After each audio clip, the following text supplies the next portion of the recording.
परंतु आज के इस वातावरण को देखते लगता है कि वापिस देश है मूर्ख और बेवकूफों का देश बनने जा रहा है।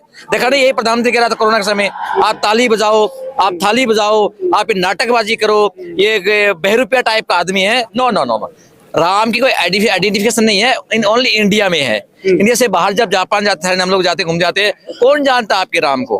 क्या हिस्ट्री है आपके राम की? कहां तक राम का इतिहास है? ओनली आपके ब्राह्मणी शास्त्रों में है, उन ग्रंथों तक आपका सीमित है। मेरे को उनके राम को जो न्याय मिला है अयोध्या का, किसके अकॉर्डिंग मिला है? भारतीय संविधान के अनुसार मिला है। तो भारत का संविधान बड़ा कि उनका राम बड़ा? संविधान अम्बेडकर ने लिखा। क्या बात करते? तो लिखने वाला बड़ा, कितना बड़ा बुद्धिमान व्यक्ति था वो, जिसको आप सिंबल ऑफ नॉलेज मानते हैं। राम राज के लिए समर्थन नहीं करेंगे। I am the Buddhist monk यार, मैं क्यों करूंगा? दोस्तों, अगर आपको भी लगता है कि लोकसभा चुनाव 2024 में मायावती को होना चाहिए प्रधानमंत्री का चेहरा, तो आप अभी इस वीडियो को लाइक, चैनल को सब्सक्राइब करके रख लीजिए और कमेंट में जय भीम जरूर लिखिएगा। दिल्ली विश्वविद्यालय के बाहर आप तस्वीरों में देख सकते हैं, इस समय बड़ा प्रदर्शन चल रहा है। जी हाँ, बहुजन समाज की अगर हम बात करें, दो बड़े लीडर इस समय चंद्रशेखर रावण और मंजीत नौटियाल इस समय यहाँ पर मौजूद है। साथ ही उसमें देख सकते हैं भानु प्रताप और डॉक्टर रितु को आप तस्वीरों में देख सकते हैं। यहाँ पर दिल्ली पुलिस की यहाँ पर फोर्स और स्पेशल फोर्स भी आज खड़ी की गई है। जिस तरीके से विश्वविद्यालय में तालाबंदी को लेकर के आज बड़ा आह्वान किया गया था। लगातार डॉक्टर रितु का लगभग 180 दिनों से प्रदर्शन है। तो चर्चाओं को डॉक्टर रितु दलित बेटी को लड़ाई लगभग 180 दिन से ऊपर हो गए, आज सड़कों पर इतना बड़ा प्रदर्शन करना पड़ा है, क्या कहेंगे? बिल्कुल सर, सत्य है ये तो। पहले तो मैं अपना परिचय देना चाहूँ। मैं क्रांतिकारी बनते प्रज्ञा सागर, MA इंग्लिश, पूर्व लेक्चरर। और डॉक्टर रितु ने हमें राजस्थान से बुलाया है। हम राजस्थान से एक बस लेके आए हैं, एक बस हमारी बस राजस्थान का 100 लोग हमें आए हैं। कुछ तो ट्रेन से आए, कुछ तो बस से आए, कुछ तो अपनी गाड़ी लेके आए हैं। और कुछ गाड़ी वहीं रोक दी, बच्चों को रोक दिया गया, अंदर नहीं आने दिया। तो ये आंदोलन कोई अब से नहीं चल रहा है। इतिहास इस बात का गवाह है कि जब तक कमजोरों पे और मजलूस पे जुल्म हुआ है, तब तक क्रांतियां हुई है भारत के अंदर। समय बुद्ध से लेकर के आज तक इतिहास के अंदर जितने भी, चाहे वो, मैं दलित तो नहीं कहूँगा, एक्चुअली ये सारे बुद्धिस्ट लोग हैं जो अपने आप को दलित बोलते हैं। ये दलित तो है ही नहीं, ये मतलब बुद्धिस्ट लोग हैं। और जब तक ये अपने को दलित मानते रहेंगे, उनके साथ ऐसा ही अन्याय होता रहेगा, ऐसे जोते इसके पढ़ते रहेंगे, है ना। जब तक ये बाबा साहब के बुद्ध की बड़ा व्यवस्था में नहीं ढलेंगे और अब अपने सच्चे महापुरुषों को अनुसरण नहीं करेंगे, तब तक तो संघर्ष करना ही है। और ये बाबा साहब का मिशन दिया हुआ है और मिस्र में सब लोग लगे हुए हैं और लड़ाई डॉक्टर रितु लड़ रही है लंबे समय से। आज तो इन लोगों को हजम नहीं हो रही है कि भी कोई जैसे आपने शब्द दोहराया, उसे दोहराता हूँ शब्द को मैं, कि दलित समाज की बेटी ये कोई आगे बढ़े। जो कुचला हुआ समाज था, वो समाज दिन पर आगे बढ़ रहा है।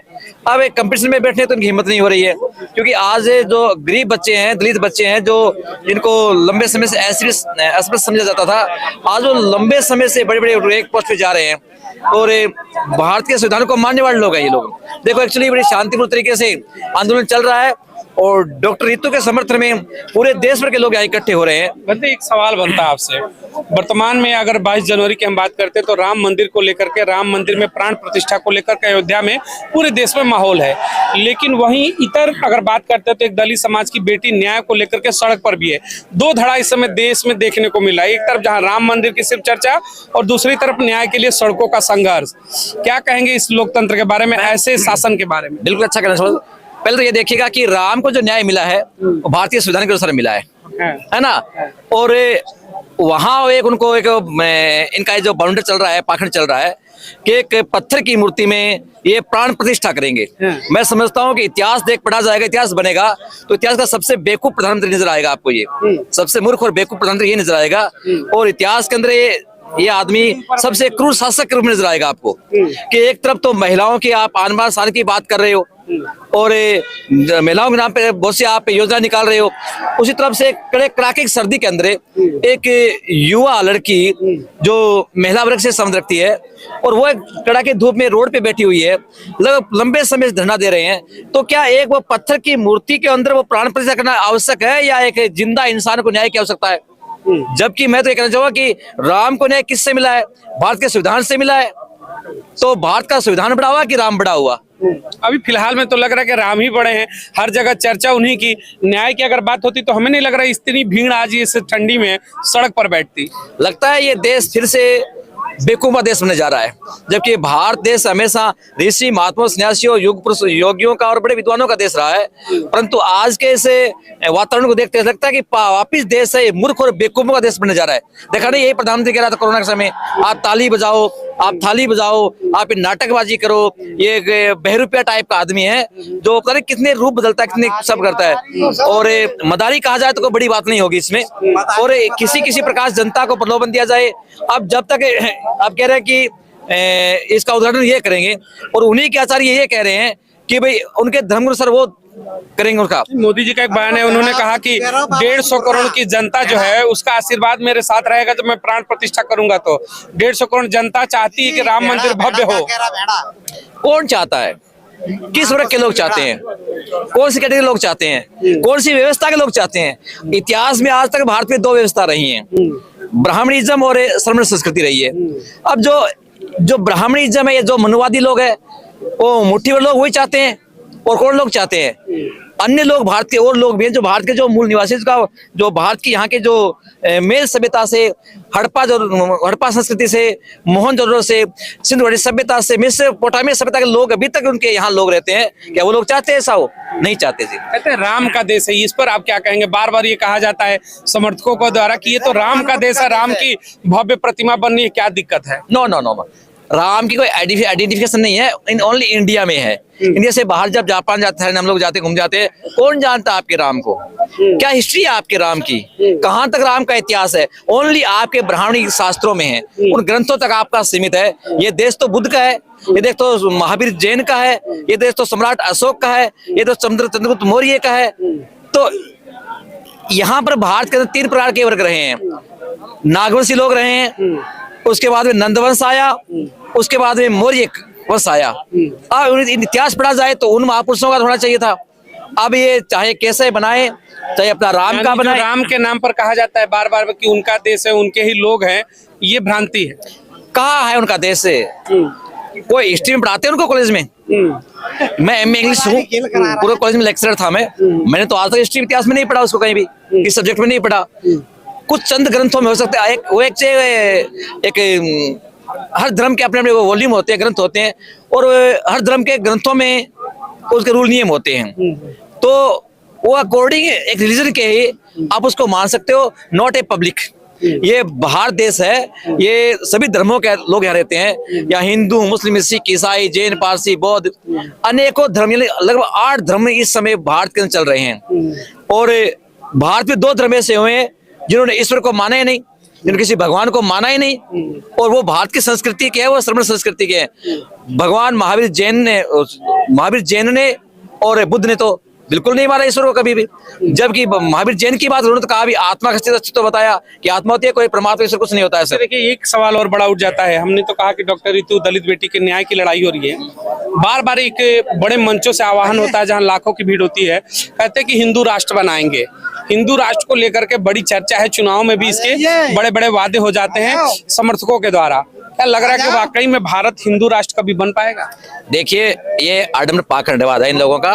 किसी तरह से आपने गवर्नमेंट बनानी है, अपने गवर्नमेंट के अंदर इन लोगों को नए नए हथकंडे अपनाते हैं। ऊपर लोकसभा इलेक्शन आ रहे हैं, सबको पता है। अब इलेक्शन को देखते तो ये इन्होंने जल्दी ये राम मंदिर का ये फंडा रच रहे हैं लोग ये। और हिंदू राष्ट्र बनने का मतलब क्या है? कौन से राम राज्य की बात कर रहे हो आप?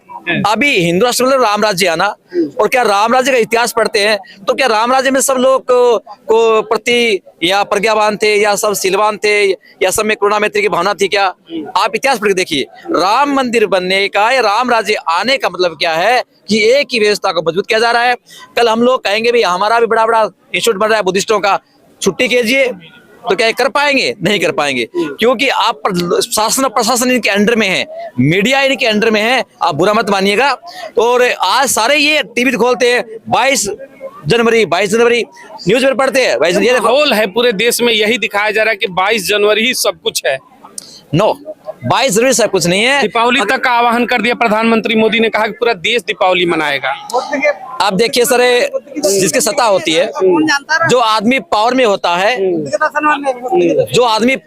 सत्ता में होता है, हुकूमत में बल होता है। सत्ता चाहे दिन को रात, रात को दिन कर सकती है। ऐसे एग्जाम्पल आपने देखने को मिला होगा कि रात को 12 बजे बाद में यहाँ कानून लागू होते हैं। रात को 12 बजे बाद में कानून लागू होते हैं। अरे कैसा बेवकूफ का देश बन गया ये। अरे कम से कम अपने बुद्धि विवेक का तो प्रयोग करो। जबकि रात को 12 बजे की योजना बन के यहाँ से लागू करते हैं। इनकी प्लानिंग कहाँ बनती है? इनकी प्लानिंग नागपुर में बनती है, आरएस के हेडक्वार्टर में बनती है। यानी सरकार आरएसएस चला रही है। बिल्कुल, ये सबको पता है ना। एवरी इंडियन जानता है कि सरकार आरएस, गवर्नमेंट मीन्स आरएस, समझो जी, आरएस के ही लोग हैं। और जिस प्रकार से ये पूरे भारत पे कब्जा करना चाहते हैं, लंबे समय का नहीं चलने वाला। अच्छा देखिए, बार बार विपक्ष हमलावर है, कह रहा है कि भाई धर्म की राजनीति हो रही है अब देश में, राम के नाम पर ही राजनीति कर रही है भारतीय जनता पार्टी, प्राण प्रतिष्ठा के नाम पर। विपक्ष के इस सवाल के ऊपर आप क्या कहना चाहेंगे? बिल्कुल सत्य है ये बात। तो भाई इन्होंने क्या किया? इन्होंने अपने धर्म को मजबूत किया। और धर्म क्या है? पर देखिए कार्ल मार्क्स को कहते हैं कि धर्म एक नशा है, और जो नशा जिसको पिलाया जाओगे वो उस तरह उसका अंधभक्त बन जाएगा। और जब अंधभक्त बन जाएगा तो उसको बोलोगे बैठ जा तो बैठ जाएगा, उसको बोलोगे खड़ा हो जा तो खड़ा हो जाएगा। ये एक नशा है ना? जो मोदी भक्ति इस समय चल रही है वो नशा है। हाँ बिल्कुल नशा है। और जब इतिहास बनेगा, इतिहास पढ़ा जाएगा, और 15-20 साल रुक के आगे देखे क्या होता है, आज के रिजल्ट क्या आता है, आगे समय देखिएगा। आज जो इनकी जो गतिविधि कर रहे हैं ना, इसका भारत पे क्या असर पड़ने वाला है। क्योंकि हमेशा से किसी को बेवकूफ नहीं बना सकते, लंबे समय तक हम किसी को मूर्ख या बेवकूफ बना के नहीं रह सकते।